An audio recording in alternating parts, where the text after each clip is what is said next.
sit in for Ms. Porter? Okay,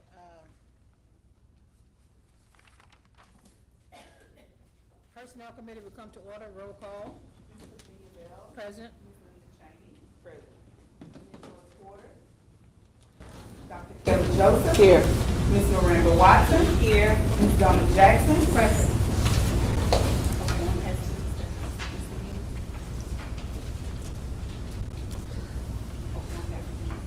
Okay, first item is to receive personnel updates and workforce dashboard. Ms. Miranda Watson. Good evening. Good evening. Get started with personnel report first. As you can see, the report is pretty lengthy. We've been pretty busy this past month, trying to make sure we got all the positions filled as much as possible. You see, we had 12 new hires. Unfortunately, a couple of our new hires resigned. You will know that one of the names that in the new hire is also in the resignation area as well. That plus two of them in the resignation has got started, and then before school started, they resigned. So altogether, we had 9 resignations. And also, when you look at the transfers, we had to move some people around to fill some vacancies and make things better for our learners.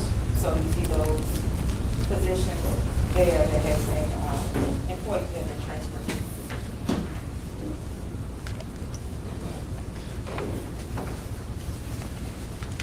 So if you have any questions about that so far?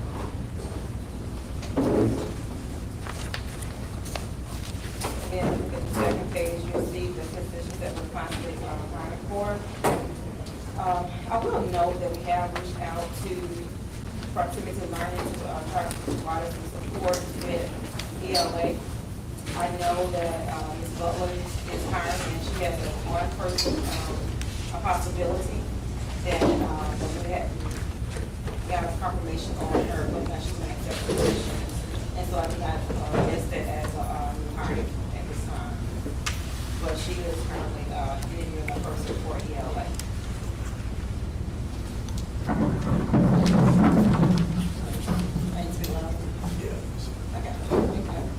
All right, if you look at the third page, you'll see the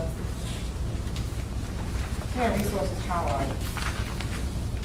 Some of the things that we've been working on is, of course, the staffing vacant positions, with our biggest focus being on our staffing teacher vacancies. And as you can see from the personnel report, that we've been pretty busy and it's been pretty active. And then due to the nationwide teacher shortage, we've had to hire some quality teachers while they're not certified. But we also have made it clear to our new hires who aren't certified that they must enroll in our CERT program and that they must take it seriously to get their certifications. So we did make that known upon them being hired. And we are also excited to announce that we have a new resident, a new student teacher that's going to be at the EL6. So we're excited about that. We did meet with, and she's from Grand Canyon University. She's from our area.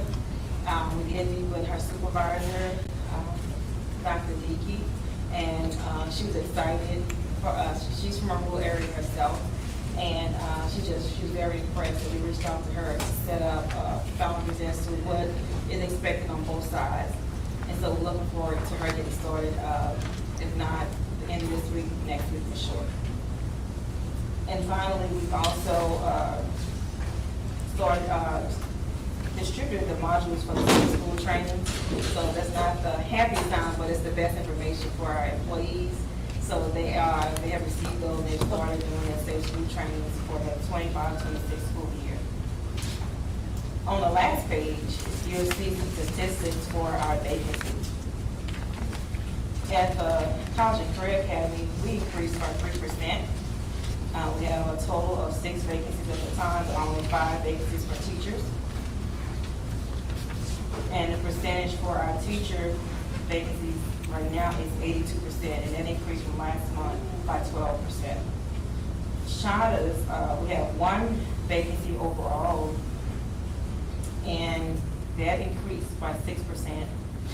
And then for teacher vacancies, we have that same one vacancy is at 95% staff for teachers, and that increased by 1% since last month. ELC, we had 2 vacancies, which is our teaching assistant position from the transfers, and so that number remained the same at 95%. And then for our teacher vacancies, we have 100% staff at the ELC for teachers, and which increased by 6% from last month. Overall, our total for the school space is 92% staff, which is a 4% increase. And then for our teachers, we are 9% staff, which is an 8% increase from last month. Do you have any questions about this? Oh, Ms. Watson, I was at the police jury meeting Tuesday night, and someone gave me a sheet of paper with 2 names on it and said there were 2 qualified teachers with, she didn't say certified, she said degreed, that applied at the school, and they were not considered. Reach out to us, we'll be glad to. I'll have the names, I'll give you the paper with the name down on the paper and gave it to me. Okay, and we'll then I'll provide the information to our principals who will. Thank you. Any more questions? Thank you.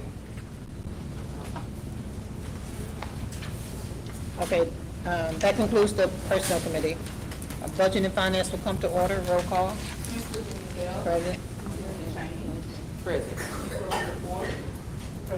Dr. Kevin Joseph. Here. Ms. Castle. Here. Ms. Tracy Womack.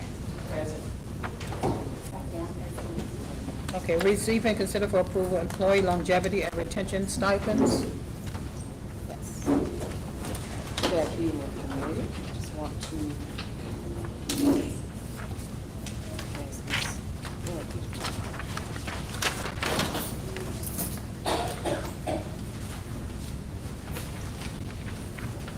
All right. So we would like to provide a longevity and retention stipend to all our employees with payment amounts determined by years of service in the district. This initiative is funded entirely through the 2024 budget surplus, making it a non-reoccurring expenditure that does not impact the district's ongoing operating budget. So before I get into it, I want to make the point, and it's important to note the difference between a one-time and a reoccurring expense. So a one-time expense occurs only in the current budget year and does not commit the district to ongoing payments in future years. These are typically funded from non-permanent revenue sources such as surplus.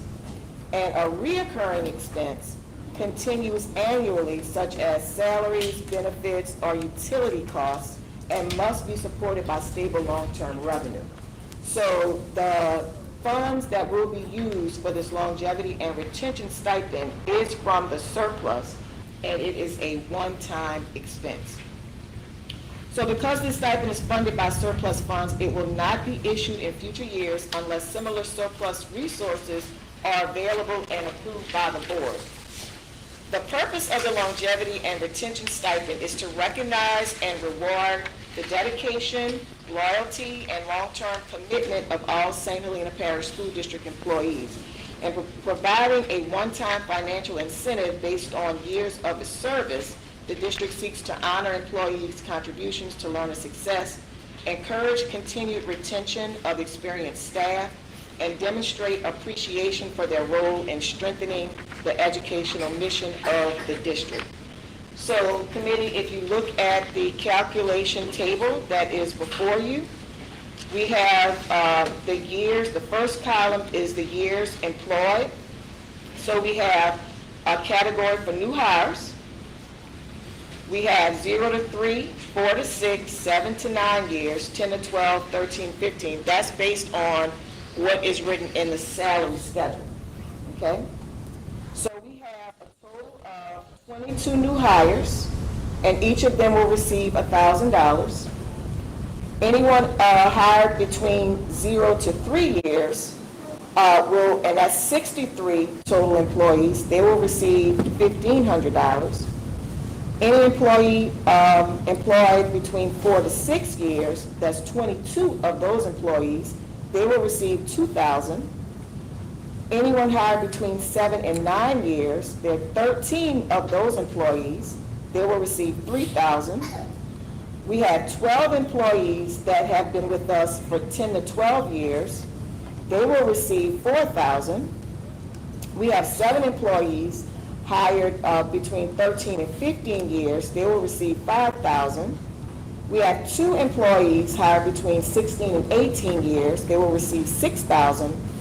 We do not have any employees hired with 19 to 21 years, but we do have 5 employees that have 22 to 24 plus years of experience. They will receive years of experience in St. Helena, they will receive $7,000.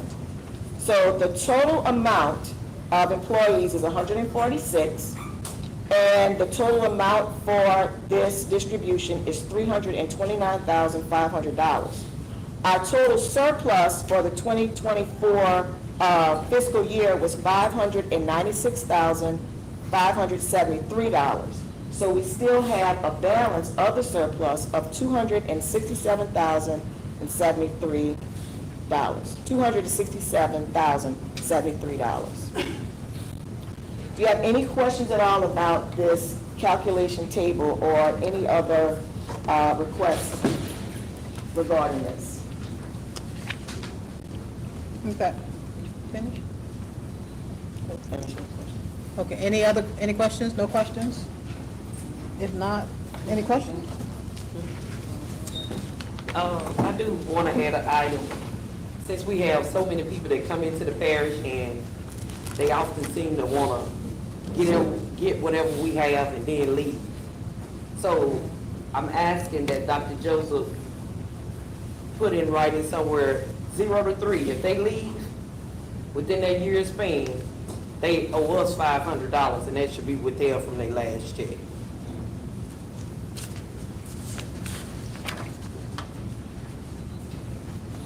So the new hires to 0 and 3? 0 to 3. If they leave with at any point at the end of the year, they will have $500 withheld out of that last check.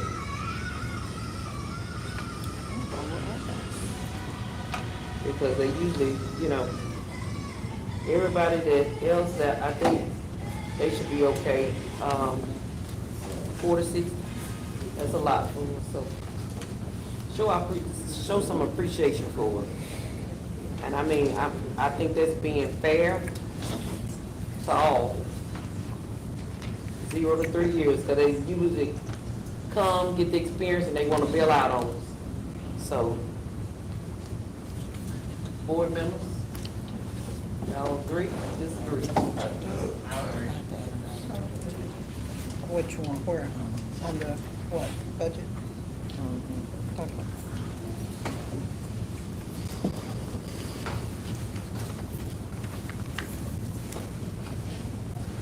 So I'm asking the committee for approval. Okay, could I get a motion on the stipends? I so move. I have a motion by Ms. Cheney, Second. second by Ms. Lolita Porter. No more questions, we'll take a vote. Ms. Virginia Bell? Yes. Ms. Linda Cheney? Yes. Ms. Lolita Porter? 3-0, motion carried, refer to the full board. All right, thank you. We're going to go ahead and add item Yeah, 5. We need to add item 4A. That's for 4A. What is? Food service. Food service stipend. I need a motion to add item 4A to the Budget Finance Committee for food service stipend. I so move that we add item 4A as food service stipend. Have a motion? I so move. I have a second. Ms. Virginia Bell? Yes. Ms. Linda Cheney? Yes. Ms. Lolita Porter? Yes. 3-0, motion carried, refer to the full board. Okay. All right, item 4, receive and consider for approval 2025-2026 transportation plan. So committee, as you all are aware, we have to make some adjustments to how we operate our buses in the district. So what I have before you, and I'm now going to ask Mr. Josh McGee to come in and provide some support on that.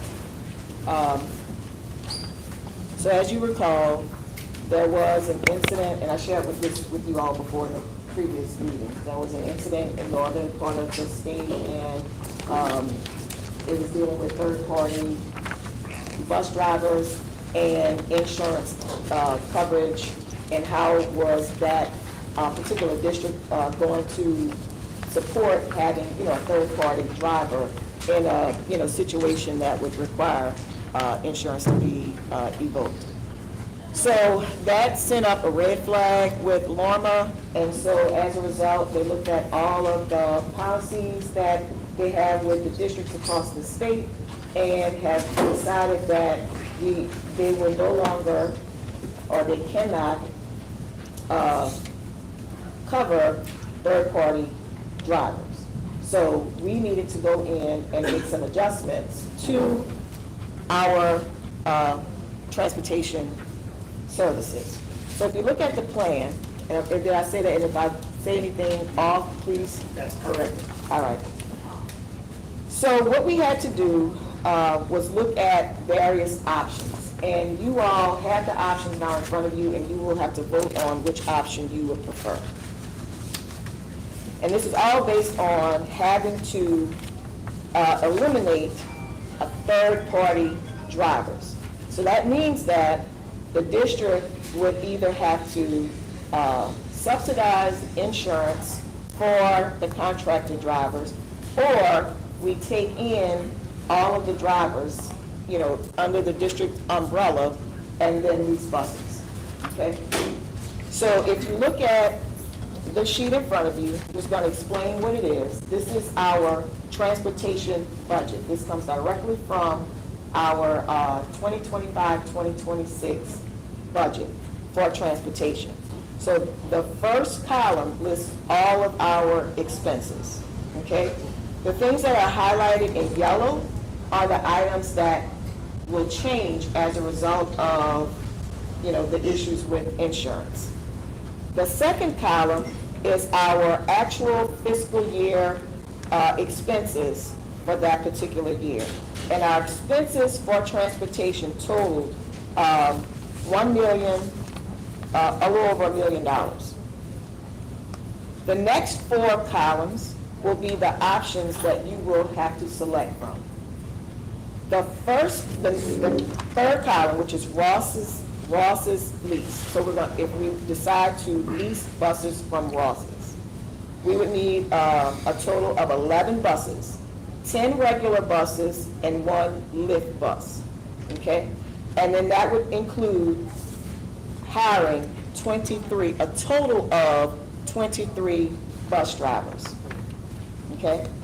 So that first row, as you see, is in yellow. That's the salary that will change from $255,000 to $283,000.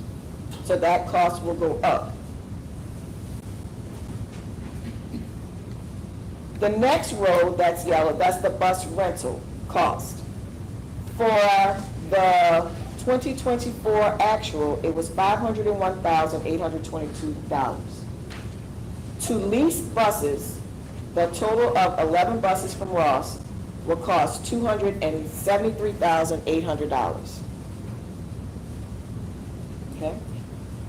The next thing that would change is gasoline and diesel for those 11 leased buses. Notice that there were no expenses for us for the actual fiscal year 2024. So that would be a new expense of totaling $84,000. The next is fleet insurance. That's physical damage. And understand these are not concrete numbers. They will change, okay? So this is a rough estimate. But the actual cost for our fleet insurance for fiscal year 2024 was $39,501. That cost will increase to around $55,000.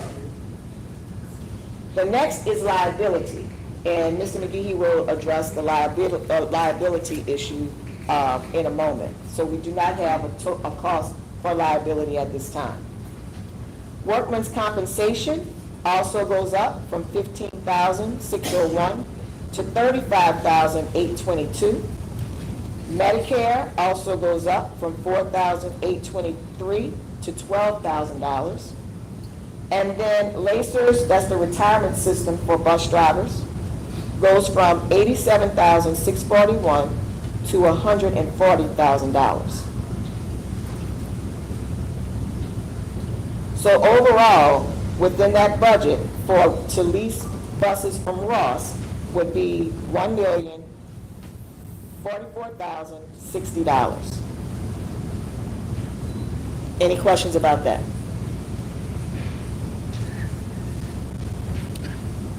Without the liability. Right, I do not have liability. Do you want to? Still have to add If you liability. want. We can shift, if you want to finish the Okay. rest of the numbers, then we'll talk about everything at one time. All right. The next company, Jack Rabbit, if we lease from them, the salary remains the same at $283 because it's still 23 employees. The total cost to lease their buses would be $187,000. So that is the cost for the 10 regular, and one lift bus. Their cost is the same for both. The gasoline diesel cost is the same, and everything else with the fleet insurance, workman's comp and all of that is also the same. So currently, the cost for everything, if we go with Jack Rabbit minus liability, is $957,260. The last two columns is Kent Lease, okay? Kent Mitchell. They gave us a quote for used buses and also new buses. So for the used buses, the total cost to rent or lease their buses is $259,800. To rent their new buses is $276,000, with everything else remaining the same. So if you notice, Ross's and Kent, they are already, without the cost for liability, is already pushing close to our actual fiscal year expenses for 2024.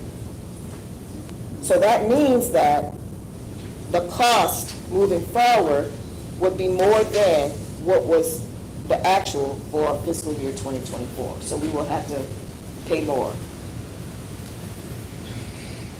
Questions?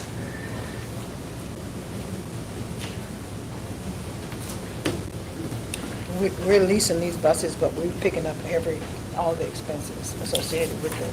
We have to, yes. While we may see a cost savings with leasing the buses, there is an increase when we have to take on the salaries of the employees. Now, those employees that are coming in will be part-time, so there's no need to offer insurance, to those employees. But there is all of the other expenses, workman's compensation, Medicare, and LACERS.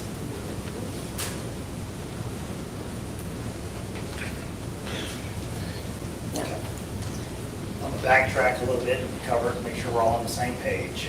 The claim that was mentioned earlier was the largest payout in Longmor's history, and it was a significant claim to get their attention. It's an immunity issue with the subcontractors. School districts have an immunity protection under the state. The subcontractors has ruled they do not. It does not extend to them. That's where Norma got caught in the wash on this. So that's why they're backing off and reviewing all their coverage forms. This presentation I have tonight, the first page is a snapshot of last year's proposal that I brought here. I want to show you where you were and what our options are. So last year with Lorma, our liability, I'm rounding up here, we were right at $45,000 for all the liability coverage that Lorma provided. We had 35 buses. That's about $1,300 a bus, which is dirt cheap in Louisiana. Subcontractors, if they had to go out and get quotes on their own buses, they were looking at between $25,000 and $30,000 a unit. So if we have to go out to the market other than Lorma, we're looking at those same prices, $25,000 to $30,000 just for liability. So it's Lorma happy as much as we can. On the bottom of that page, Lorma gave us a blanket limit on automobile physical damage, a $400,000 limit. We had $670,000 worth of values on all of our own district-owned vehicles. That includes the trucks and the trailers, the utility trailers and everything. But we brought an alternative quote last year for physical damage on all the units, and it was significantly more. It was $5,800 versus $18,000. The $400,000 limit, $400,000 limit gives us a blanket on all that. All the vehicles wasn't damaged at one time. Let's flip to page 3. This is a quote for physical damage coverage on the police, or on the buses. Okay? This is also including the district-owned buses. We're looking at putting all the coverages on one policy. I'm going to give you another option after this. So our values, and one of the leasing companies was able to give us a schedule of buses they were going to lease to us so we could get the values of them. And they range anywhere between $75,000 to $130,000 per bus. So our values are going to go from $400,000 to $1.7 million. So we're increasing by 1.3 for 19 total buses. The utility trailers are not going to be covered because the deductible they're offering us is well below the value of the utility trailers. We're looking at $58,000 for coverage on physical damage only on all the leased buses and the 11 leased buses and the owned units for the school district. And there's some terms and conditions there. This is going to change depending on which option you guys go, because each company's going to have different values of buses, but I wanted to give you an idea. The buses are coming in at about a $3 rate. Oh, and it's also a $10,000 comp and collision deductible. That's something to consider. Now, I did have a talk with Lorma. They're willing to work with us on this with that $400,000 limit we have. I said, we'll be able to keep the district-owned vehicles under the physical damage protection of Lorma and just move the leased buses to the other carrier. Split the coverages out, but we know leased buses go in this carrier, owned vehicles go with this carrier. If we do that, that lowers our insured value to $1,038,000. Combined with the Lorma value, the Lorma premium, and this premium, we're at $44,000. So that's a significant premium savings by splitting it into two carriers. And we're getting better deductible terms and conditions with Lorma. The reason why I'm saying this sounds like a no-brainer option, but the reason why we have to make this consideration is because we have to know the value of the buses. So this is going to come back and change. If it's $5,800 for Lorma's physical damage, I'm basing that off the current policy. I don't know what the renewal policy. We have to get this situated so they can release the renewal quote to me so I can come back next month and we can talk about the October 1st renewal. But this is a step to get to that point.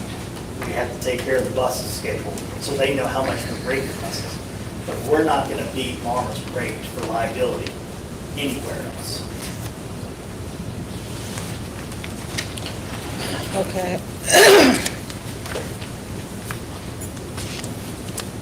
I know I just threw a lot at you. Yes, you did. So, Just know that the objective was to try to stay as close to the budget, the current budget for transportation as we possibly could. And I think that we have met that goal, but it just depends on the options that you select tonight. And you have to make a selection tonight because there is a time limit on the insurance coverage that we currently have. It will expire. Well, if we go on it and looking at pure cost, we obviously go with the drag release because that is the most savings. I mean, that's going to put us under the current, our current, but or the past budget of 2024, if we're just looking at cost. But is there anything else that needs to be considered besides cost? I mean, Besides the buses, liability? no, besides, what the total cost, is there anything else as far as these companies? Do we know anything, I mean, the condition of the buses or anything that needs to be considered? Because obviously, you will look at this and say, okay, we're gonna go with the one that's 957, because all the others are $1,040,000, over $1 million. No, ma'am.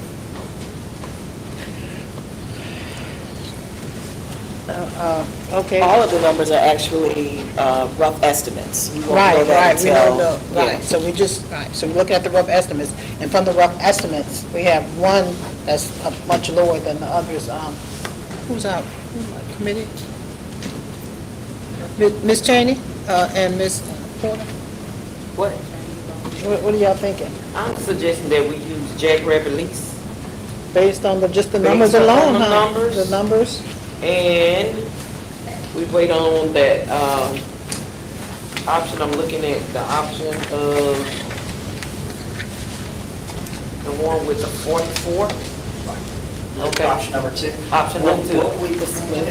In order for us to finalize that quote, we would have to give Jack, give us a list of buses and values that we're having to provide this. So that's going to change. Right. And if the bus values are lowered, obviously, it's, yeah. Okay. So it's not going It's to be. gonna be better.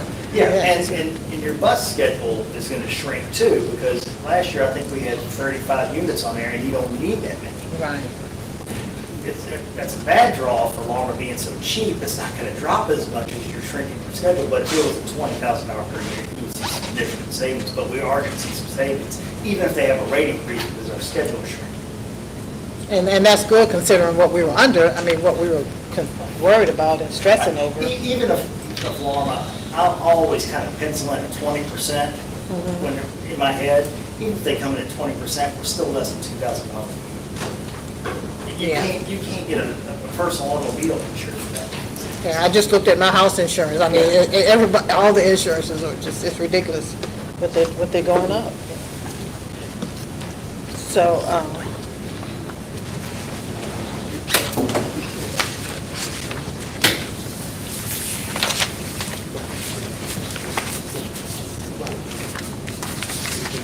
I need a motion on this I item. so move. Okay, a motion by Ms. Cheney. One second before you, what we would need for whichever option you go, we would just need a copy of the contract showing what the school district is responsible for, so we can provide that to the carriers. And that's all. And if we need to negotiate anything in that, we can get to it. This is a fluid number, but I want to give you a Right. ballpark. All right, so Dr. Jones will be responsible for getting that to you. I move that we look at option with Jackrabbit lease with option number 2. Okay. That's my motion. Okay, I have a motion for Jack River, option 2. Can I get a second? Second. I have a second.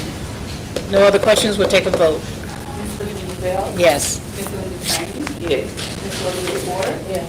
3-0 motion carried, refer to the full board for vote. Okay, item 4A, food service stipend. Ms. Tracy Womack is going to present.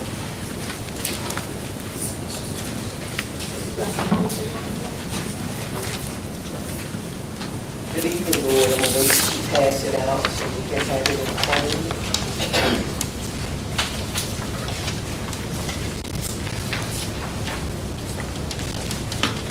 I would like to ask the Board to consider approving a stipend for 5 of our food service workers.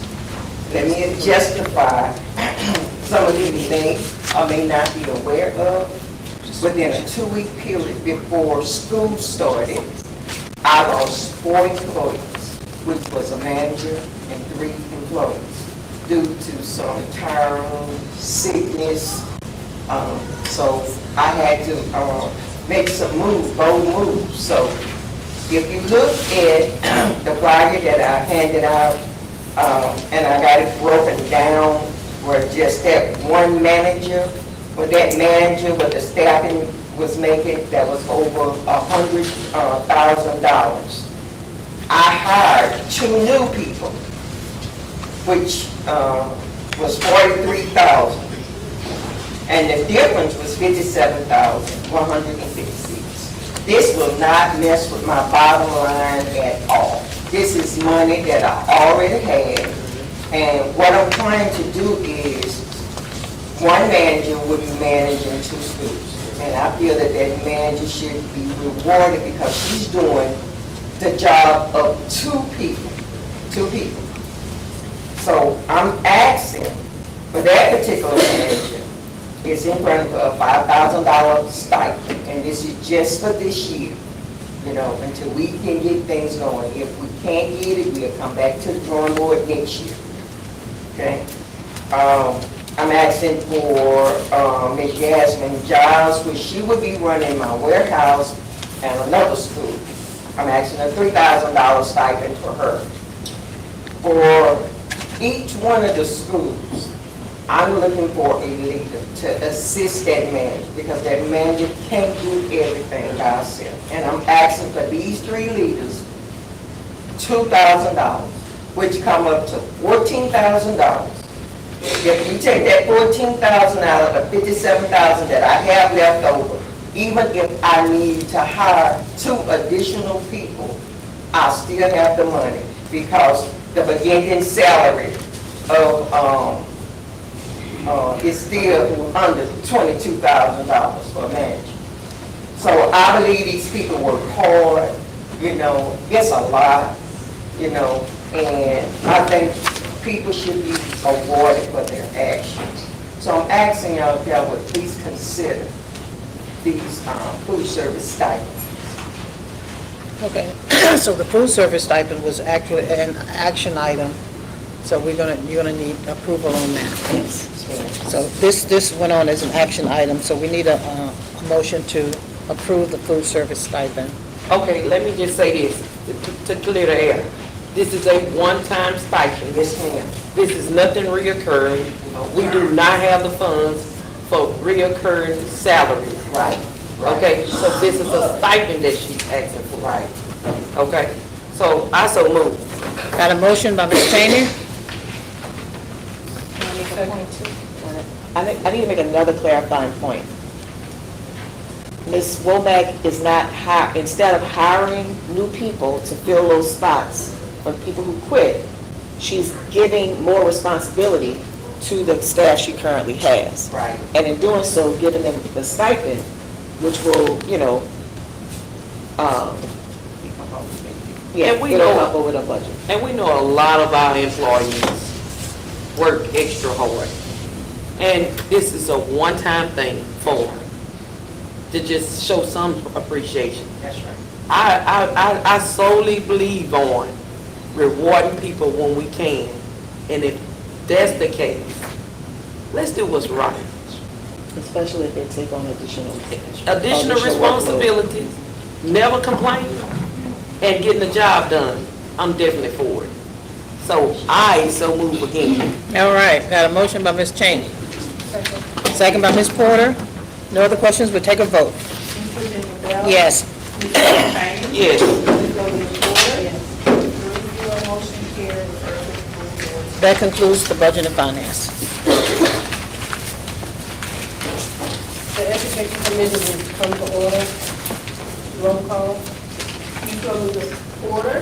Present. Ms. Virginia Bell. Present. Ms. Linda Cheney. Present. Dr. Kelly Joseph. Here. Ms. Wendy Young. Present. Ms. Christy Nettles. Here. Dr. Joshua John Paul. Present. Ms. Singleton. Present. All members are present.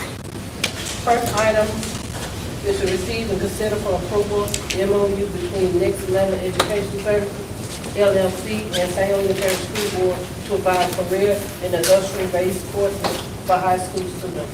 Yes. Who's working with this particular contract? All right, just step to the podium just in case I need some backup.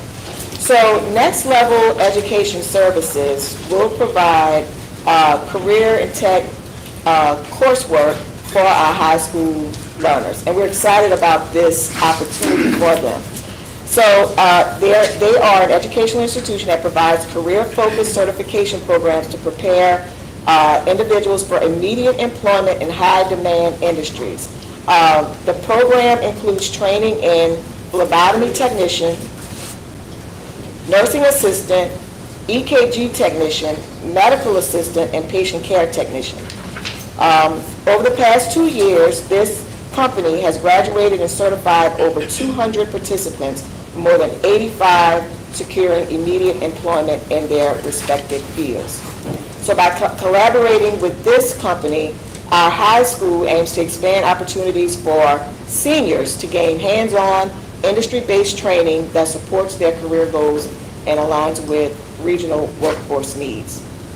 And so what they will receive is, the bundle is EKG and phlebotomy for 1 semester, and then a medical assistant for 1 semester. So included in the tuition is CPR certification, a uniform, and campus-based learning.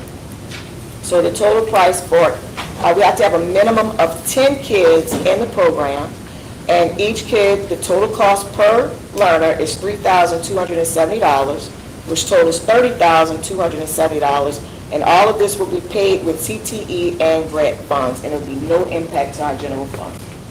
Would y'all like to add anything? The minimum number is 10. We have 20 learners who have expressed interest in it. And I want to say, according to our college and career coach, this is the highest enrollment with this company ever. And just FYI, for the public, based on school performance scores, we know that industry-based certification is of importance. And if it's a bundle deal, for the bundle, they get so many points to help improve the school performance score. So I think that's a wonderful thing if we can get that, being that we're short-staffed at the high school, we don't have that many employees, it would definitely be beneficial for the kids. And if they're getting all of that in one bundle, we'll definitely get some points toward the SPS score. All right. And Next Level is going to be on campus, you said? Yes, ma'am, we have to secure the classroom and the teacher. Oh, wonderful. Good. I motion, I second. Motion by Ms. Virginia, second by Ms. Chamber. Ms. Lovina Porter, Yes. Ms. Virginia Bell. yes. Ms. Linda Cheney, Yes. 3-0 motion carried, refer to the full board to vote. The second item is to receive and consider for approval professional service agreement between St. Helena Parish School Board and XP Synergy to provide exceptional student services, media, and creative art instruction. Yes.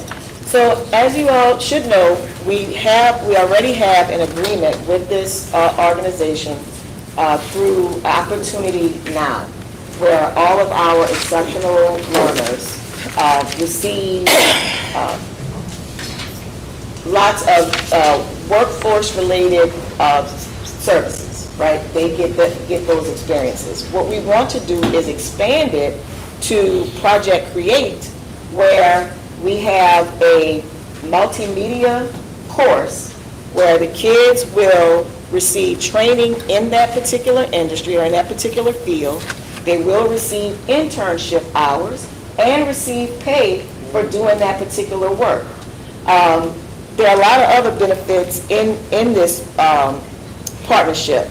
They will provide all of the equipment, the professional development, and a stipend for one of the teachers who are currently staffed. Adobe-based curriculum for certification. They get the work-based projects. Like I said, they get the paid internship, which is $11 per hour. They get 240 hours of intern experience. And then, of course, they do provide the supports that we need throughout the year to make sure that the program is running properly. Would you like to share anything, Ms. Young? Yes, good evening. I would like to expand on the key points that Dr. Joseph has already highlighted. Definitely, this opportunity would provide our learners with an opportunity to earn a credit. Most importantly, in connecting it with our profile, our vision and profile of a graduate, I want to expand on the point that it's geared to the future-focused section of the profile of a graduate, preparing our learners to thrive in modern, creative industries.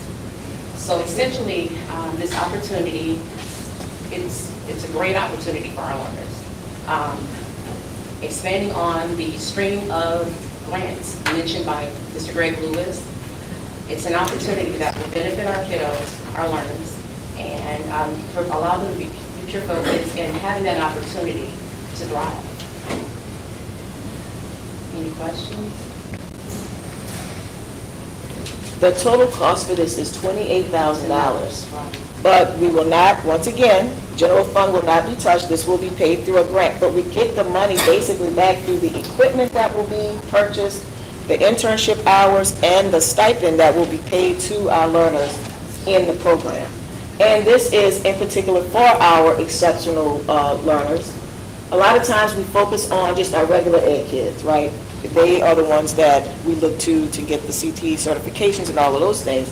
This program is for our exceptional learners. So they get access and opportunity for the same thing. So we would love if you all would approve this partnership or extend the partnership. And if I can add, this opportunity is available twice for our learners in that population. And then if you have an opportunity, even just expanding on that, the project create opportunity for our learners this past summer, I had the opportunity to witness the excitement that they exhibited, having the opportunity to just be creative. We live in a digital world, so everything, the opportunity to become content creators and communicating with our kiddos, they have a desire. We live in an innovative world. We're global. Everything connects. So this is an opportunity for that population, our population of exceptional learners, to expand on skill sets that they do pretty much every day, essentially. So I so move. A second. Moved by Ms. Cheney, second by Ms. Virginia, can I get a vote? Ms. Olita Porter, Yes. Ms. Virginia Bell. Yes. Ms. Linda Cheney. Yes. 3-0 motion carried, refer to the full board to vote. Next item is receive and consider for approval contract between St. Helena Parish School Board and Lawrence Consulting and Advocacy LLC. So we already have a contract with Lawrence Consulting. However, this contract for this school year, and Ms. Nellis, you're up, we are combining. So last year we had a contract with Lawrence Consulting to do ELA, and then we had a contract with another organization to do social studies. But this year we would like to combine ELA and social studies together under Lawrence Consulting. This will increase the amount of work that this individual will do. It also will increase based on our observation cycles that we'll talk about. We talked about in the past, and we'll talk a little bit more in this meeting. But the workload will double. So we're asking for an increase in this particular contract. Good evening, Board. With Louisiana's new literacy initiative, they set very high expectations with the Devil's Literacy Screener, the ELA, and Social Studies Suite 2025 assessments. It requires learners to read on grade level complex text. I would like this contract approved because this additional support that we can give the teachers would increase the frequency of observations in those classrooms. It would increase the frequency of coaching opportunities, feedback, and support, which in turn, we would hope to improve instruction, which would yield those improved learner outcomes in literacy. And I also want to add, with him working with the social studies. The social studies and the ELA LEAP assessments are now aligned. That means that they have increased the complex text that they are reading in social studies as well. So not to only give that support to the ELA teachers, but being able to give it to the social studies teachers as well. So the total cost for this contract will be $64,000, but this too is paid through a grant, not general fund. I so move. I second. It's been moved by Ms. Cheney and second by Ms. Bell. Can I go on? Ms. Louisa Porter, Yes. Ms. Virginia Bell, Yes. Ms. Linda Cheney, Yes. 3-0 motion carried, refer to the full board of trustees. Thank you. Thank you. Next item, discuss a promotion policy regarding LEAP 2025 assessment to be added to the pupil progression plan. Yes. So committee, and this is just discussion at this time. There are two things that we want to do this year, that we must do this year. We must increase parental involvement. The community must come together to support the school system. We cannot do it alone. We have done everything that we could possibly do to work with our kids and give them what they need to be successful. As you hear tonight, we're trying to provide even more access and opportunities for our learners. But at the end of the day, none of this will work the way we want unless we have parental support, unless we have the community come together and support the school system. A thriving school system has a community that supports it. We are not thriving the way we should be. Our kids are not thriving the way they should be. So that we definitely need parental support. The next thing we need to do is improve our test scores. We have been over all these years, even with the changes in accountability, and you all know, we kind of beat the dead horse with that. It is critical that our learners pass the LEAP test. That's all we have left to do. We have awesome facilities. We have good things in place. We're a district accredited school system through Cognia. We have all of the right things in place. The two pieces that are missing, and they are big pieces, parental involvement, community involvement, and improved test scores. So there's got to be some type of accountability on our kids, on our parents, to get them to understand the importance of kids taking the test seriously. 3rd through 11th grade or 12th grade, if they have to retake the test. All those tests are on a computer. And a lot of times the kids will just click through, never complete the constructed response. We lose a lot of points with that, right? They're just clicking through and they're done. They're not taking the test seriously. And this is above, high teacher turnover and vacancies. When there is a teacher in the classroom, kids are not taking this test seriously. So we need to put something in place that will hold them accountable and make them understand the importance. Now, we did a test run with the iReady this summer, right? And I want to thank you all for reaching out to your constituents to get them, to get their kids to finish 30 hours of iReady remediation. And that was over the summer months. June and July, we asked for 30 hours of remediation because those kids who needed the remediation failed their last benchmark assessment. The majority of the kids who failed that last benchmark assessment also failed that LEAP exam. So they need more remediation. They need the additional support. The teachers in the classroom are doing all what they can to get the kids to the mastery level, right? There are 5 achievement levels for this test: unsatisfactory, approaching basic, basic, mastery, and advanced. The state only recognizes mastery and advanced. The majority of our kids are at the approaching basic, unsatisfactory levels. We have some in basic. It's no more basic or above. That was gone a long time ago. It is now mastery or advanced. And then there is a new accountability system that has been implemented this year, where there's more focus on growth, more focus on how well kids are past that test. It's more focus on the test. It's more focus on post-secondary. That's why we're pushing internships like we did, started last year. There's got to be some type of accountability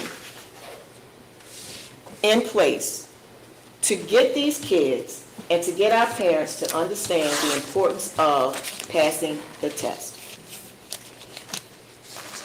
My thought is that, I don't know if you remember, several years ago, you could not move to the next grade if you didn't pass in 4th and 8th grade. 4th and 8th grade, you were held back. I would like to see something similar to that in our place in our pupil progression plan. And it's no longer just 4th and 8th grade, it's every grade. So I would recommend 3rd through 11th grade, you cannot move on unless you pass that test. And if you fail, you have to go or have some type of remediation during the summer. Something has got to give with this. Something has got to break. Our kids are smart, and I will put my kids against any other kids across this state, across this nation. It's just that they don't take the test seriously. And we need, for our letter grade, to reflect the stuff that our teachers do in the classroom and the things that our kids are capable of doing and the things that they do in the classroom every day. So something has to happen. So I'm asking you all for your thoughts and ideas about it. But, you know, what I would like to see is that if you fail a test, you don't move on to the next grade. I have a question about that, because some kids are just not test takers. And they may, because for my daughter, experience with her, an honor roll student, but she could not pass, she didn't pass the test.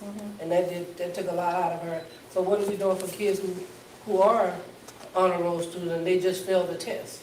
I mean, are we gonna hold them back? Yes, because the State Department does not recognize that. The State Department does not recognize that, hey, you don't have internet service, or hey, you can't pass a test, or hey, you have all of the reasons why kids can't progress or why this district can't progress. All of those reasons, no, okay, make it happen. They're in the stance of make it happen. So we have to make it happen. I can't go to Baton Rouge and tell them that. They're going to say, you need to figure out what needs to happen to get that kid to pass the test. They're not going to say, okay, we're going to change up the accountability system just for kids who can't pass the test. I'm not a good test taker either. But that doesn't mean that the expectation and the standards are going to drop just because I can't. This is not for kids that would have like a special ed type of, Well, because Exceptional services kids, they have to take a test too. What's it called? It's Leap Connect. They have to take Leap Connect. but it's based on their skill. I mean, Yes, it is. they're not taking the same thing. They Yeah, they have to to. test, but they're not testing like the regular. but the they, regular it's still counted toward the SBS. Some of them are taking the test? Right. Right. There have been years where our Leap Connect kids did far better than our regular kids. On the On the test test. designed for them? Yes. Their test?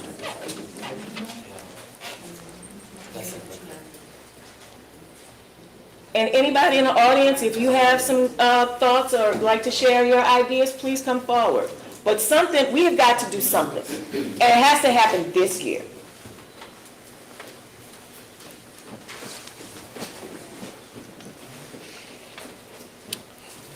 Well, it's definitely something that we have to think about, so. Can we Do put that. some thought into this one and come back Yeah, next month with it? yeah, we want to get together So and talk can I, about this. can I move that we table this to next month, bringing ideas back? It was just discussion anyway, though, right? Yes, We ma'am. didn't have to do anything. Yeah. Yeah. Okay.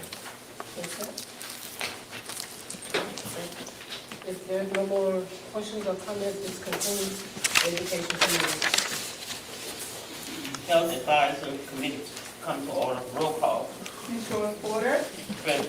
Ms. Virginia Bell, President? Mr. George Hughes, Dr. Kevin Joseph. Here. All members say first. Item 3, receive and consider for approval MOU between St. Helena Parish School Board and Southeast Community Health System to provide a school-based health center at each school campus. Thought Yes. they were doing it. Well, we have to renew it every Oh. year. So this is just a renewal to have the partnership with Southeast Community Health System. Do they have mental health specialists on campus? Yes. Or each one of those clinics, or somewhere, okay. I move that we renew this. Have a motion by Ms. Bell, second by Mr. Hughes. Vote Ms. Joyce Porter, yes. Ms. Virginia Bell. Yes. Mr. George Hughes, Yes. 3-0, motion carried, refer to the full board to vote.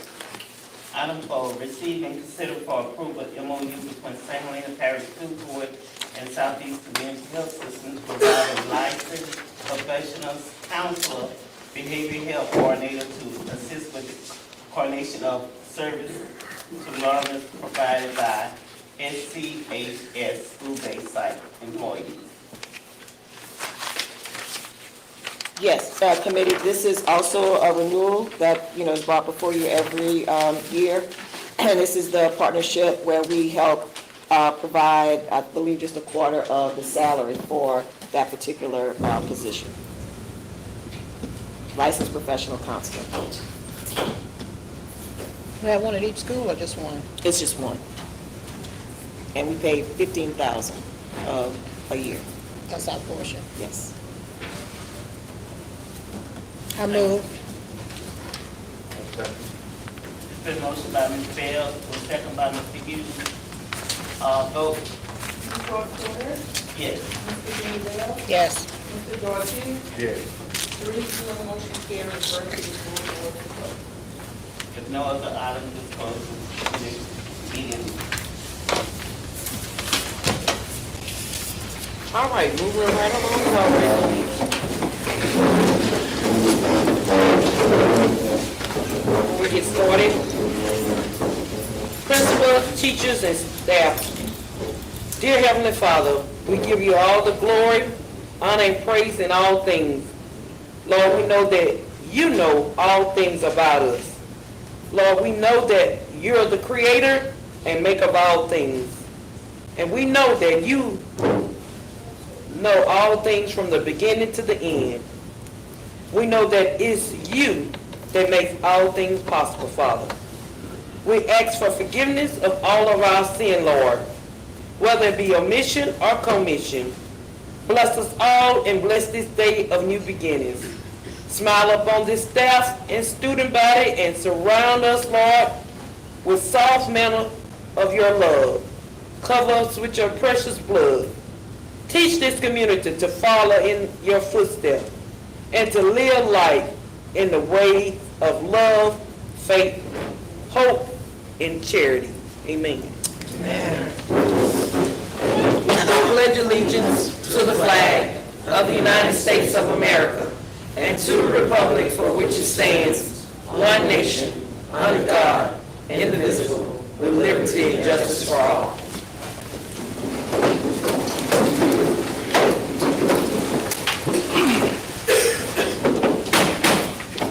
The meeting room will come to order. We are now holding a meeting of the St. Helena Parish School Board. Roll call. Ms. Joyce Porter, Present. Mr. Aaliyah Porter. Mr. Emily Chambers. Present. Mr. Gerard Pugh. Present. Ms. Virginia Bell. Present. Mr. Alvin Travis. Present. All members are present. Item B, approve minutes and agenda. July 10th committee meeting, July 10th regular board meeting. And the current agenda, you guys want to approve these collectively? How move we approve them collectively? Motion by Mr. Travis, second by Mr. Hughes, that we approve all minutes and agenda collectively.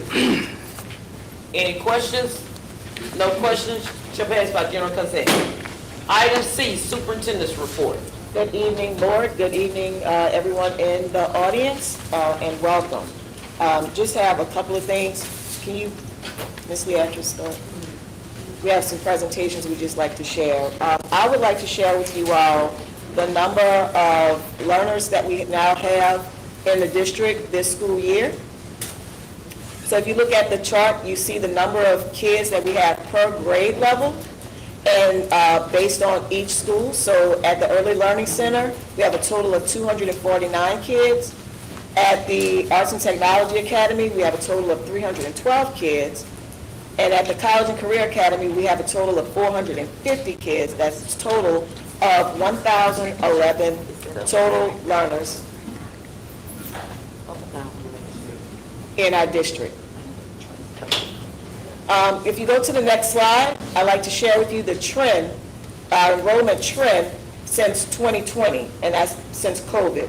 Just like all other districts, we've seen a reduction in our total enrollment, and you see those numbers there. So in 2024, we had a total of 1,037. That's a reduction of 25, but that is because we lost a class, a pre-K class.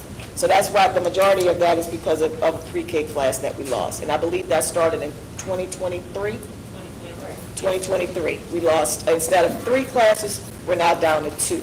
So that's why those numbers are the way they are. And so you see it's a declining trend from 2020 in our enrollment. And as I stated, that is just the trend across the board. A couple other things I want to share before I let the directors come up. We did have our conflict resolution program, and today was day 2 of that program, of the training that all of our learners received. And so that's the picture of all of the kids who are now skilled conflict resolution kids. And so we're excited about that. And actually, Ms. Singleton shared that they put their skills into practice today when they went back to school. And so what it is designed to help all of our kids who have issues, you know, they like to call it beef, or, you know, some issue going on between groups of people or individuals. These kids now have the skills to help solve those issues in a positive way. So we're very excited about this. This is one of the things that we're doing internally to help change the climate and culture of our high school. So they graduated today. So please, let's give them a round of applause. All right, next. Just some highlights that I'd like to share with you all. As you know, our theme, we're doubling down on our theme of systems, structures, processes, and outcomes. The first thing is our virtual academy. All of our transcripts were mailed off today. We had a total of about 230 participants in our virtual academy. I think this is one of the highest years that we've had. And the earnings that we collected from that was over $25,000. So we're, you know, bringing in revenue as a result of this virtual academy. Communication platforms, I just want to remind the community about our bus app.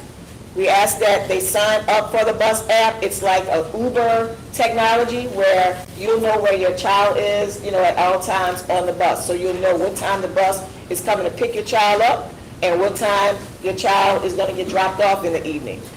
This is one program, board members, that I would like to, at the end of this year, take a look at and see if there's a good return on our investment. Because this is a really good app, but if it's only as good as, you know, the participation. So if our parents aren't utilizing this app, then, we'll have to come back and look and see if it's a really good return on our investment. We also have our district app and all of our social media platforms, so if you want to know what's going on in the schools, just, download that app, look on our social media platforms, and we also have Flying Ghost videos.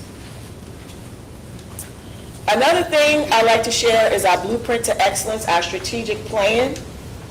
We do have our bold plays that are now connected to every purchase that we make.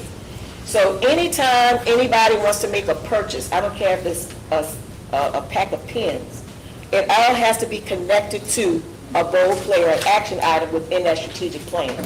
So everything that we do has got to be aligned to or with our strategic plan. So that has been implemented and running fine. We also have a digital tracker for our plan to make sure that we are on track or on pace to, achieving all of the goals or the goal plays that we have listed in that plan. Then we also have our maintenance and facilities plan that also has a digital tracker to make sure that all of our facilities are, up to par, and that all of the things that we're doing, we're making sure that it's a positive environment, a clean, positive environment for all of our learners. We also are going to start, once again, our Superintendent's Advisory Council, and these are the members I'd like to share with you all. We have Elise Hitchens, who will represent 7th grade, Tristan Burton, who will represent 8th grade, Kirsten Tillery, who will represent 9th grade, Taisha Lewis, who will represent 10th grade, Micah Starks will represent the 11th graders, and we have Cassidy Cahill, who will represent 12th grade. Our first meeting will be September 2nd, and then they will make a decision on who's going to represent them on the board. So we will have that individual with us at every board meeting to lend their voice for all of our learners. So we're excited about that. Next slide.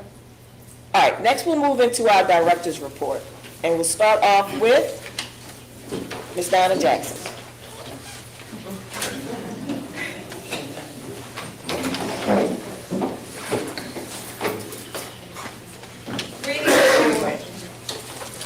I'm excited to share with you our information about our Grow Your Own program, in which we have a partnership with Reach University. Reach University is an approved teacher leader program for the state of Louisiana. Our scholars will earn a BA degree in liberal studies while working toward teacher certification. I'm excited to announce our scholars for this year. We have Sarah McGuire, Cassandra Gorman, Davisa Broomfield, Teresa Broomfield, Carlisha Muse, and Ashley Davis. I would like for Ms. Sarah McGuire to come up at this time. And she will share her personal experience with Reach University.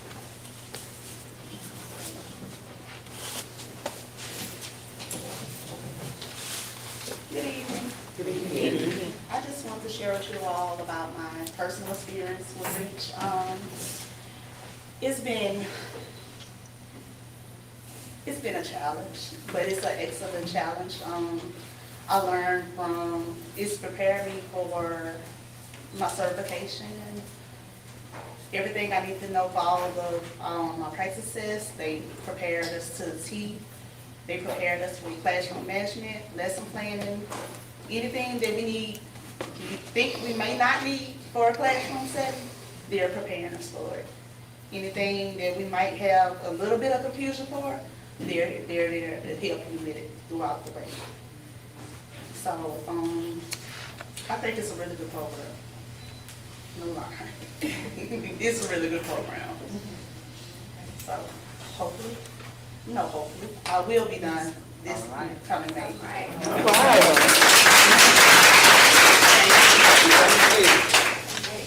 And what I love about this district, St. Helena, we're going to support all of our scholars that are part of Reach University. So we're going to pay 2/3 of their tuition every month. So that's a great thing. So we want to make sure we let them know that we support them along this journey.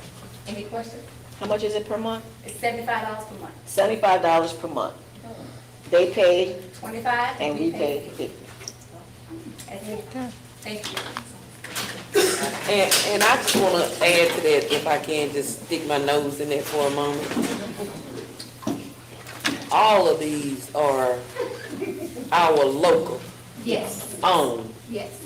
So erase some of that negativity. These are our own. So it's no such thing as we don't utilize what we have. Exactly. We're using what we have to get what we want. And I want to add one more thing. We're adding 2 more enrollments, so we're excited. Very good. Awesome. So we ask all of our teaching assistants, we ask our cooks, janitors, we ask anybody, if you're interested in receiving your degree in education, we will help you do that. So this is how we grow our own. Because a lot of people who, are here, they don't have the credentials in order to accept the job, and they want it. So to be able to have this opportunity for them I think it's a game changer. So we're very excited about that. Awesome. All right, next, Ms. Singleton, Special Programs and Initiatives. Good evening, everyone. Just some updates for the Department of Special Programs and Initiatives. Starting with our partnerships, we did have some new partnerships this year we talked about earlier. One being the partnership for our conflict resolution team. And just as Dr. Joseph had a picture, I have a picture as well of the learners. There were 22 learners today that are now trained mediators. Then our XP Synergy opportunity now, the current enrollment is 10 learners for the Opportunity Now program. And those are exceptional learners, whether they are exceptional through an IEP or 504, they qualify for the program. And they have been turning in their permits so they can get the work experience. Ladies of Integrity, I introduced them last school year, but the partnership is on the ground running for this year. And that is some of our alumni and their peers have developed a group of young ladies doing support and assistance to our young ladies just to build their skills academically, socially, emotionally. And so they were present at the meet and greet to get some interest from the young ladies at the College and Career Academy. And then next level educational services, that's the program for our learners who want to get those certifications and credentials in the phlebotomy classes, the EMG, CMA program. And as I stated earlier, we have 20 learners who have completed the application. There are still some who are more interested, but there is that conflict. Some are interested in that, but some are interested in the technical program. So, okay, which one can you do? Because the next level programs are year-long. Our continuing partnerships, as always, our partnerships with the Audubon. Sensational Girls resumed this month, and Ms. Keller wanted to she changed the group, so it's only one group at the College and Career Academy now, so 7th grade, so it's 4th through 7th grade. Greater Baton Rouge Food Bank, we resumed our pantry distribution, and the backpack program begins this month. The first set of backpacks will be sent on the 26th. So the applications have been sent home to learners grades pre-K through 6. So parents, if you're listening, please submit those back. And then Go Jobs, our Go Jobs learners, those are those seniors who get that work experience and they get to work and learn office skills, executive functioning skills through placement in the district. So it can be at a school site, in a district space. And we have 3 learners, and this year they were able to start in June. So they will work June through June, instead of, in the past, it's been September through May, so they have an extension. PJ's Coffee is now open. We have 3 newly trained baristas. They are working towards their bronze bean certification, and that's just an extended level of training. It starts at bronze, so they can get silver and gold certifications. The hours of operation are 8 to 12:45, and you can place orders through the PJ's website. So if you look for St. Helena, you can look directly through the location locator, or you can just order online and do it that way. Or you can, of course, use your card in the actual PJ's Coffee location at the school.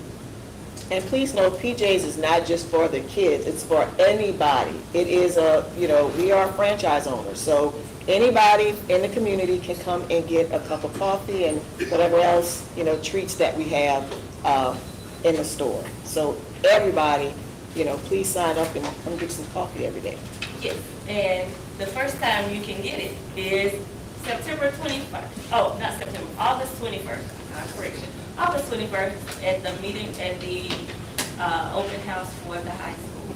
But they will be at other events. So last year we had them at the STEM Fest, so different events throughout the year, they'll be open and operating. And then finally, our internships, we had 3 learners that participated in the summer internship. That was those learners continuing their internships before they left for school, work, or what have you. And then our partners for this year, some are our previous partners, like the hospital.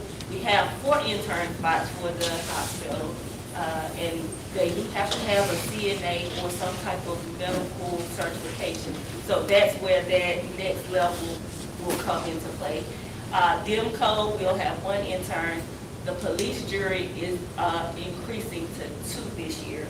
And then some new additions, TNT Solutions is looking to add on the Council on Aging, the St. Helena Parish Sheriff's Office, Faith and Hope Independent Living. They also want to do partners, and Ms. Jackson gave me information today that Ms. Mildred Womack would like to start the internship process. So we are sending over the MOU and everything to her so that we can get on the ground running with that. And on August 27th, our work-based learning teacher, Ms. Courtney, is planning a match day to kind of reflect what would happen at a medical school match day, where they get their envelopes and they find out where they're going, but they will get their envelopes to find out what their internship placement would be. And so they would, those partners would come in, they would do some brief interviews with them, some meet and greets, and just to make it a fun opportunity for them, to get them excited about the internships. And we still do have that ICED online platform where our learners can get or earn their credentials online. So, just trying to close those gaps. We included this year the computer science class is looking at courses in the ICED platform. And then, of course, our Adults Unlimited learners, and they got their official certificate over the summer. So, And financial literacy. Everything that we can find, environmental science class as well. You know they can get a bundle with ICB through ag, with Ducks Unlimited, the plant and the environment. That's a bundle. That gets you one. Okay? All right. Thank you. All right, next, Ms. Tracy Womack. Director of Child Nutrition and Wellness. Good evening again, board. Just a quick second. I won't be long. I'm just giving you some numbers from August 5th through the 13th. On our lunches, so far we have served 5,080 lunches, 4,940 snacks, and 4,780 breakfasts. Since we started, we do a lot of scratch cooking. Even though kids come in, they throw it away, but we do cooking with love in that cafeteria. We've done Salisbury steak, we do spaghetti, homemade rolls, fresh salads, and you hear a lot about my kids coming home hungry. They say that a lot. But the food is there, they get fresh snacks. We make sure that these kids get what they need. Every month, we are starting with something new. It'll be something different on the menu that wasn't on there previous. So, we looking into, like, even superintendent brought me all meat, all stuff, and we looking into it. If we can get a recipe where we can stay within line, the guidelines, we will offer ball meat, corn, and potatoes. We will be doing that. Anybody that have suggestions that I can align, as long as it's not state, because I'm not buying state. As long as it's aligned with the guidelines, send it to me. Send it to me, and if I can, if we can come up with a recipe and get it approved, I will serve. So, I hate the thing when they say my kids go hungry. They go hungry because they want to go hungry. We put a lot in it with all these programs I got, with all this food and stuff. It's plenty in there to eat. Any questions for me? I think the kids, when they say that the kids come home hungry, yeah, because we provide them with breakfast and lunch. Lunch is like at 12. By the time they finish school and get home, it's dinner time. So yeah, it's time to eat dinner. So parents, you got the dinner. We got the breakfast and the lunch. Right. Thank you, Ms. Womack. Next is Ms. Young, Director of Exceptional Services.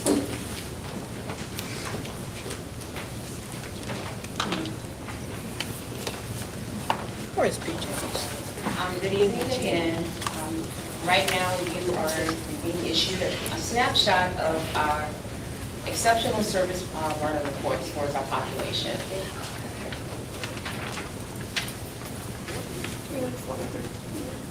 Okay.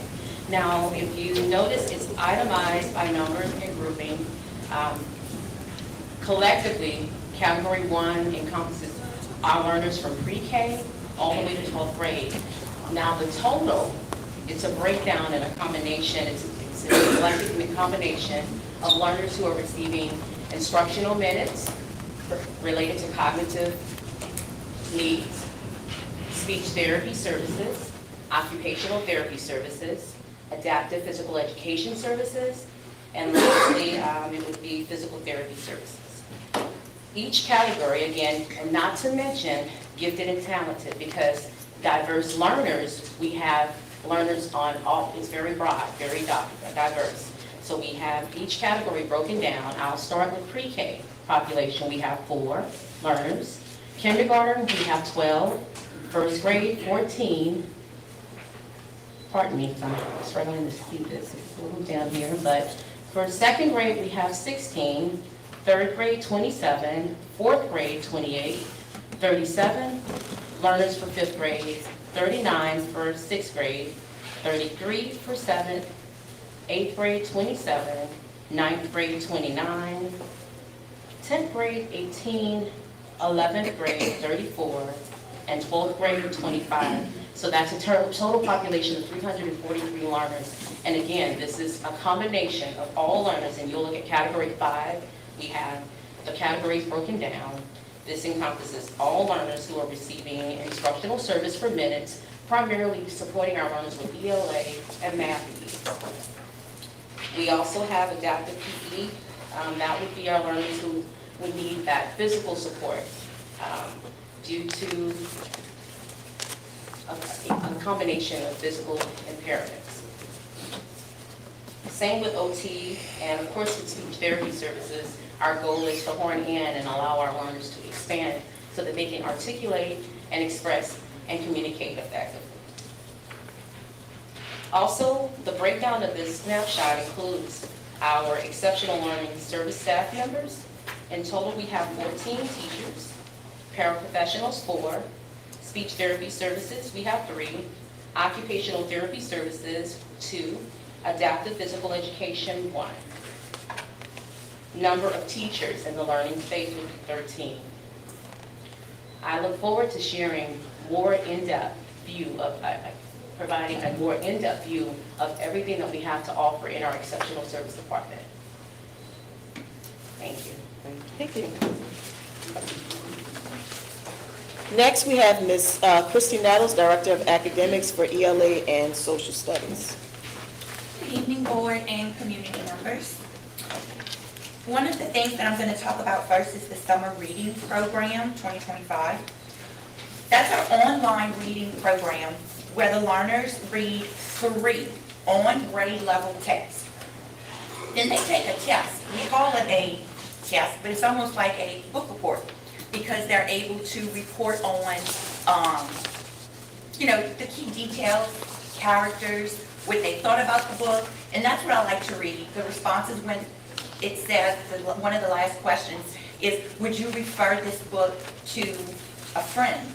And, like some of them, one of them said, I referred this book to my grandma. So it was just, they just have all of these wonderful little, different responses when they're talking about the books that they've read online, which is, it's digital, so it's something a little different. There was a total of 401 learners that completed the summer reading assignment. 203 learners at the St. Helena College and Career Academy completed the assignment. At Shada, 114 learners, and at the Early Learning Center, there were 84 learners. The next thing I'm going to talk about is our 3rd grade summer literacy remediation program. This is something a little different than our iReady program. Act 422 of the 2023 legislative session mandates that 3rd grade learners scoring well below on 3 administrations of the Dibbles Literacy Screener will not be promoted to the 4th grade. For the 19 learners that scored well below on the 2 end-of-the-year Dibbles Screeners, a 4-week in-person summer literacy remediation program was held to provide that targeted intervention on foundational skills and on measures on the literacy screener. At the end of the 4 weeks, the learners were then tested for the 3rd time. The results are as follows. 4 learners were promoted because they scored above the well below benchmark score. We have 13 learners that were promoted due to the good cause exemption, which was provided for our exceptional learners, and 2 learners were retained. Our iReady summer remediation, we had 254 learners that completed the required 30 hours. We had 65 learners that were retained, and 44 learners are awaiting SBLC approval. And the last thing I'm excited to discuss is our A1 Fluency Tutor that provides a mirror. It provides real-time micro-interventions to our learners, and it has been extended to include our 7th and 8th grade learners at the high school. Middle school ELA requires longer, more complex passages. The Amira coaches these learners to read with accuracy, pace, and expression. But what's exciting about this is that learners can practice reading aloud privately because all of the learners in the classroom have the headsets with the mics. So when they read, they're practicing that fluency privately without the fear of being judged if they have difficulties reading because they can only hear themselves and that AI tutor. So our first 7th grade class will start that program on tomorrow morning at 9:30. So I'm excited about that. I'm glad that our middle school learners will have that opportunity to get that extra fluency practice. Any questions? Thank you, Ms. Nettles. All right, next we have Dr. John Powell, Director of Academics for Math and Science. Good evening, Board. I just want to add, with what Ms. Nell shared before regarding the IRD completion. IRD cover sheet was given to the principals as a guideline to determine the number of retainers in each grade level. Based on that guideline, the learners who had 2 hours or less were allowed to complete the IRD lessons during the first week of the school, and they had to complete in 1 session. The learners who had 3 to 5 hours left, they were given 2 sessions to complete, and also they should have scored basic at about on the leap test. And also the learners who had 6 or more hours left to complete their work will be retained unless the SPLC committee discovered any extenuating situations. So those numbers, what Ms. Nett presented, were based on these guidelines. We're excited to begin the observation and coaching cycle. It officially begins on August the 25th. This week and next week, we are conducting the pre-cycle observation to conduct the learning walkthroughs to collect the data to provide the targeted support to the teachers. And it is based on the vital goal 3 of our strategic plan. The next is the Louisiana Math Lift Initiative, which is really a great initiative this year. All the 3 schools in our district will be supported through this initiative. Through this initiative, the coaches from ZERN will be visiting all the 3 schools, and we'll be having the coaching sessions with the ZERN coaches from all 3 schools, and also provide the targeted support to the learners and teachers. The next thing is the BSCS we partnered with BSCS and Southern University to provide the curriculum support to the 8th grade science teacher. Mr. Woods will be getting this support. It is basically a research study to see the effectiveness of the new open science curriculum. The new science pacing guides have been drafted, which integrates all the IXL skills, which help all the science teachers to assign the digital lessons every day, like that. Based on the new Lane Act, all the K through 2 teachers will be mandated to complete the numeracy course. And we had this kind of similar mandate last year for grade 4 to 8, and we completed 100%. It is like we are one among very few school districts who have 100% completion.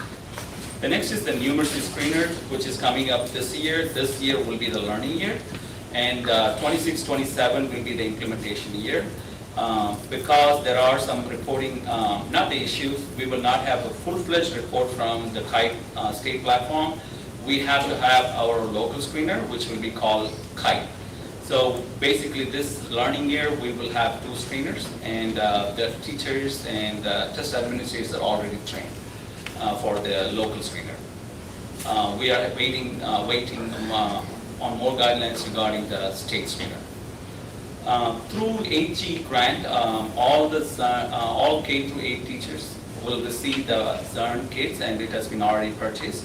And thank you, Ms. Singleton, for your assistance on that.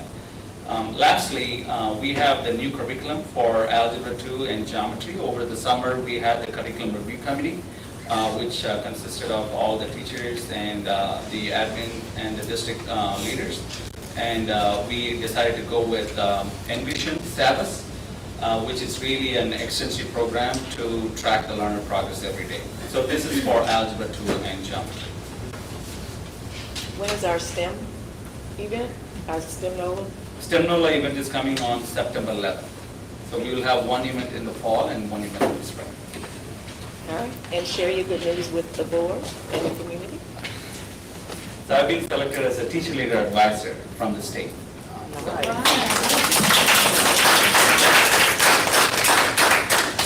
Thank you. You want to explain what that means?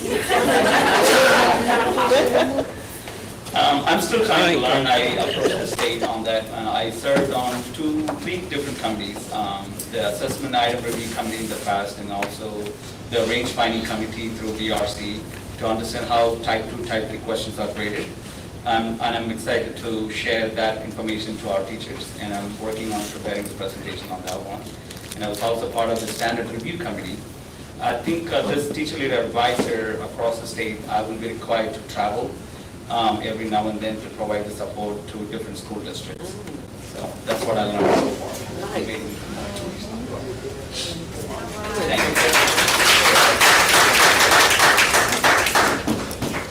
right, and last but not least, we have Ms. Ashley Castle, our Director of Finance.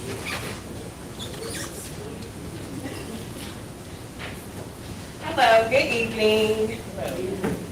The 2023-2024 financial audit has been completed today.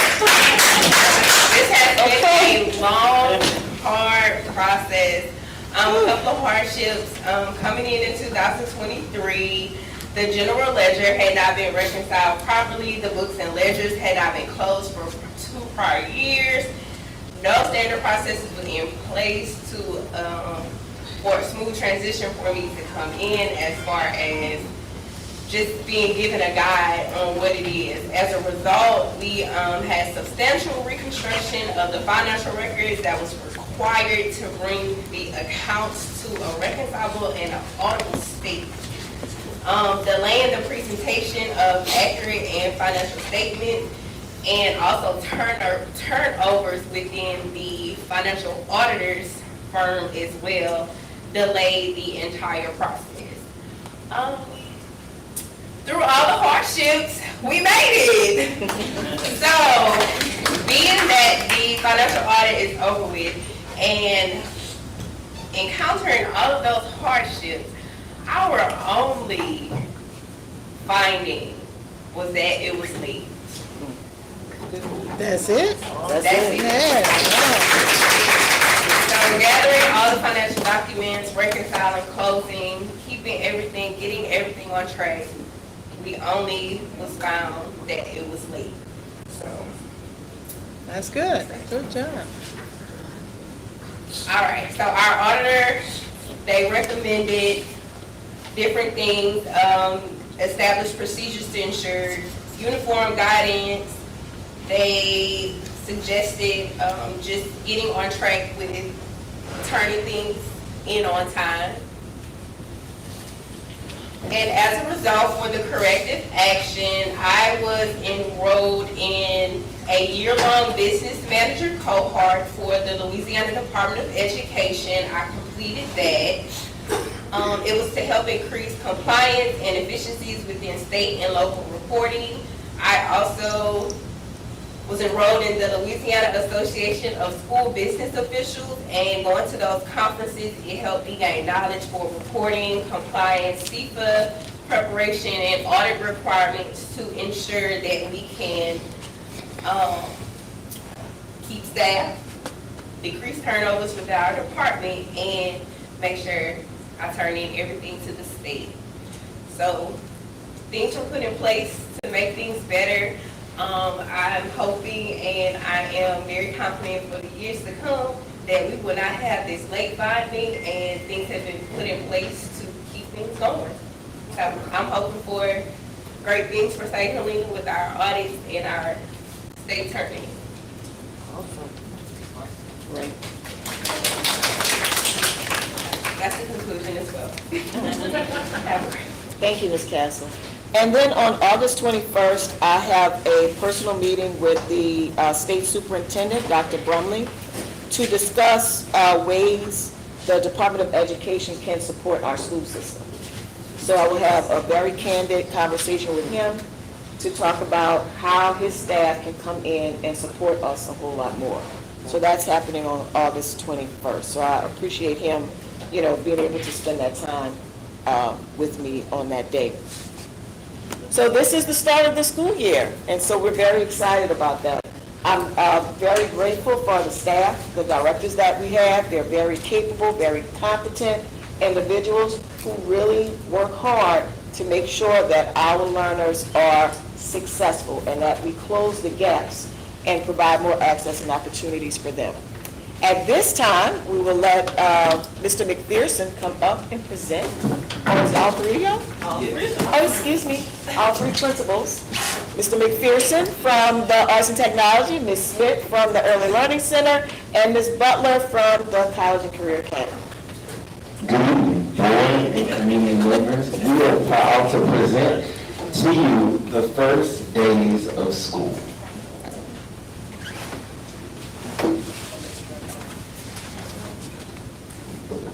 All right, so tied to our district vision. Every time we meet for a PLC, every time we have a big initiative, we want to make sure we have those 3 pillars. And it's so important to us. Let's clear our throats and let's read our district vision together. Our district vision is to create an equitable, productive school culture that increases learner success, develops educator effectiveness, and builds public confidence. It allows us to keep the main thing, because when you lack vision, you never make it to your destination. And at the end of the day, this is the first day of school. We had a DJ, we had a lot of different things happening at our campuses, but to see our incoming third graders smile, it made us make sure that we had our vision steered in the right direction. All right, so looking at learner success, this is the first part of our vision. We have to tie it back into data. Data drives everything that we do. So if you look at the bottom picture, that's just an example of some of the data check conferences that we had. Dr. Joseph provided us with a wonderful template, and we tweaked it because, like we said, with the new accountability system, 750 is the floor. Nothing below 750 counts. So they were able to look at their previously data, and they were able to set goals with their homeroom teacher. They have a portfolio, so before and after every benchmark, they're going to review these goals and make sure that they stay on track. As our academic directors alluded to, we did make sure at every school site that we adhere to the mandate set forth as far as our I-Ready summer remediation, and making sure that we had everything in place so that way we were consistent across the board.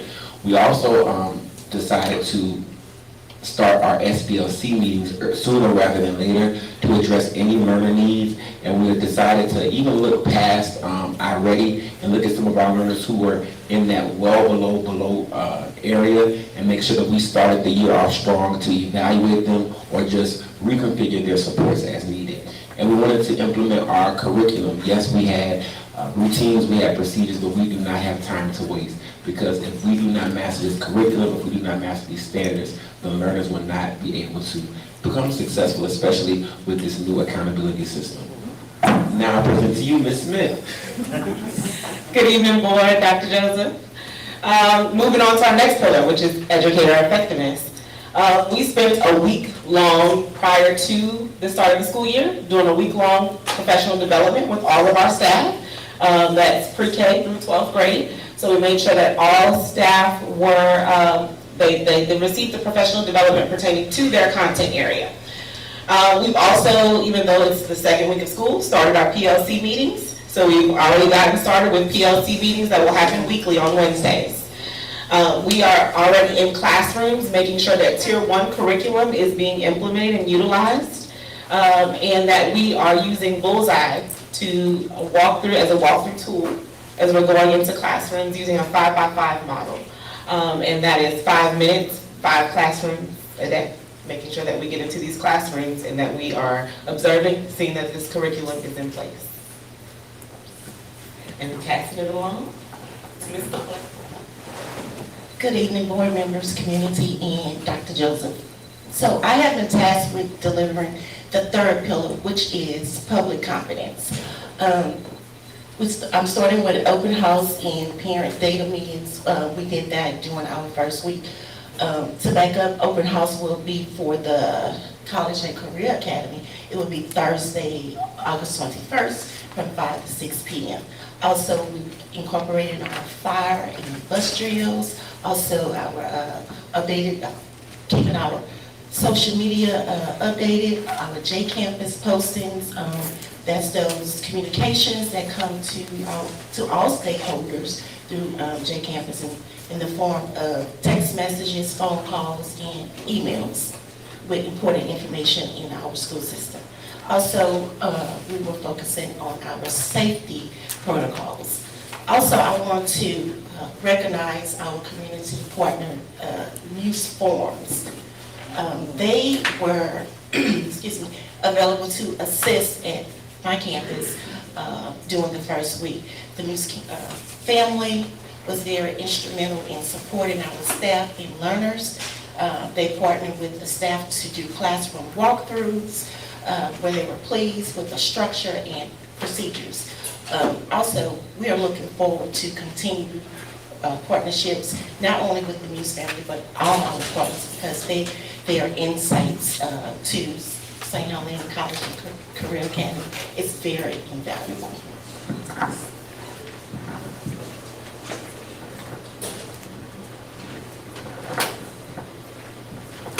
So we open our doors, not just to keep them open, but to build a bridge through our community. You know, we just want to build a bridge because the bridge is an essential supporting structure that's built through an itemized process that we pray will produce, and we know will produce, healthy, strong outcomes. So what are our next steps? Of course, we're going to live in classrooms, intentional classroom observation and support that are tracked weekly through our bullseye observation tool.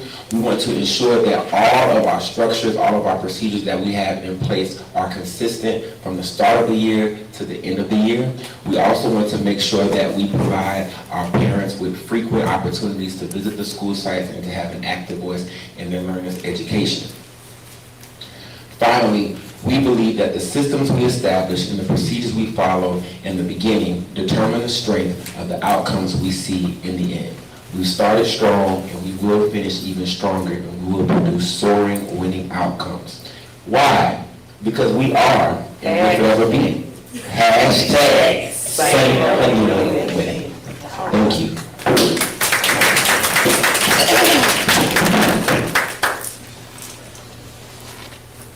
Thank you, principals. Thank you, directors. And I am pushing for our principals to hold the line.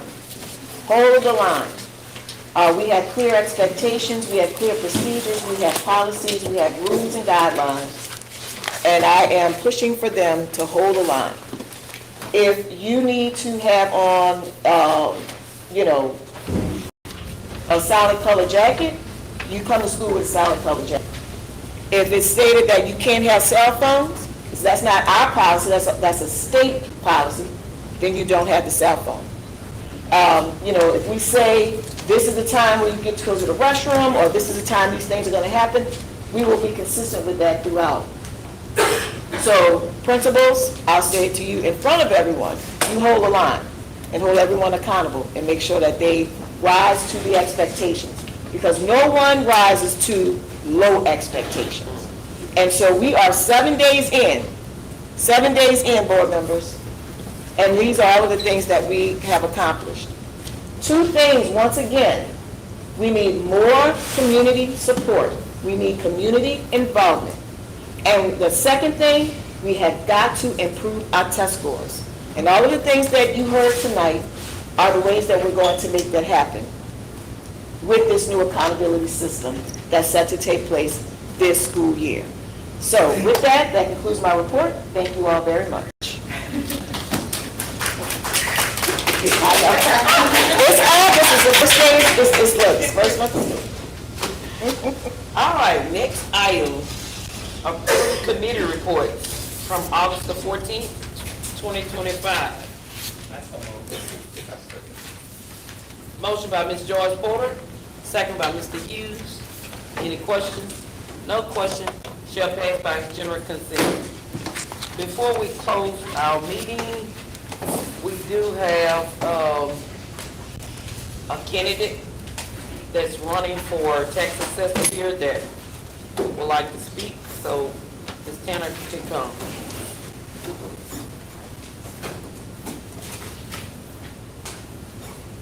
Good evening, Dr. Joseph and the board.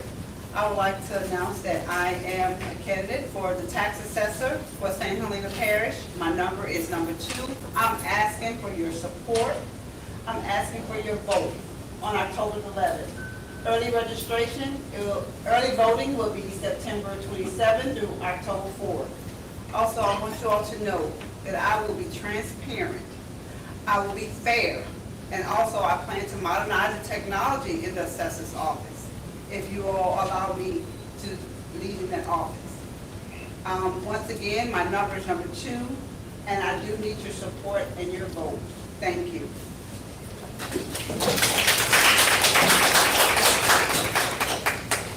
All right, announcement of next meeting date will be at 12893 Highway 10.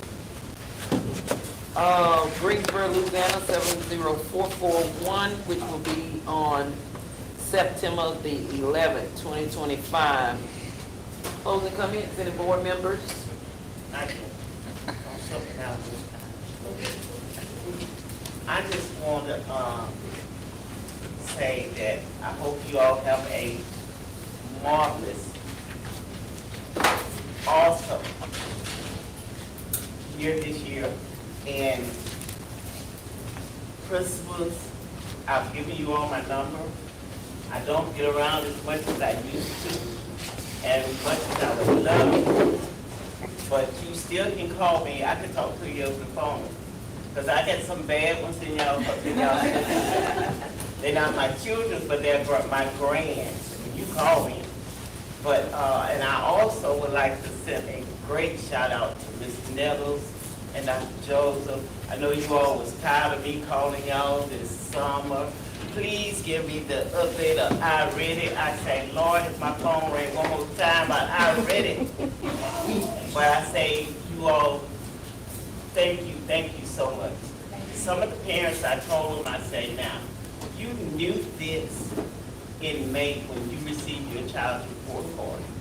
Because on that report card, it says, retaining pending summer school. My child, it did say that if you got a report card, it said it. And it told you exactly what subjects they had to complete. ELA or math, or ELA and math. But it was some parents that called me, and she's not here, Miss Gloria Brown. I would like to give her a big shout out too, because she got on the phone. Me and her I had done it before. I asked Dr. Joseph, was it okay? But I had done it then. Dr. Joseph was too late to say no. And I have to say, Ms. Gloria Brown and myself, we worked hard and we found parents. I would call Ms. Nettles. I even text Ms. Nettles during the weekend. She said, I'm getting ready to go to my godchild's wedding. I said, oh, I'm so sorry. And I said, just send it to me when you can. But I had phone calls all the way up to almost the 4th. At first, it kind of got to me. My husband used to tell me, just hang the phone up, hang the phone up. I stopped talking. I said, no, I can't do that. I cannot. My heart is just, ooh, I had one call me the other night. I said, love, it's too late. I hate it. I said, it's too late. But my computer went out, my internet went down. Oh, they was giving me all sorts of I said, I'm not saying that you didn't, but you should be able to do what you had to do. You could have went to the library in Greensboro. You could have come to my house and done it. I told someone, you can come to my house. I have internet. You can come sit at my table. I'm at home every day. If your internet don't work. But I just want to give a shout out to you, Ms. Nellis. Thank you so much. Thank you, and thank y'all for, contacting the parents, and, even, it kept, I mean, It made a difference. It really did. Absolutely. It made that's when I really started to see like the momentum, the urgency. That's right. It, And it Ms. was Bella, like, you look, now, enjoyed but now we have board members, board members coming, I mean, that's, that was awesome. That was amazing. So thank y'all. So we continue that. Any other comments, board members? There's refreshments in the back, there's drinks and refreshments on the table back there. Please help yourselves. Thank you for coming. Now. Well, the best for last. So I have something to say. So I just want, as a citizen of St. Helena Parish, I want us to come together stronger than ever. Because we can make the difference. And I'm pleading with parents, please do whatever it takes to help your child or your children. And motivate these kids. They need some motivation. Because sometimes we don't know what these kids are going through. So when they come to school, don't just assume that they have it going on.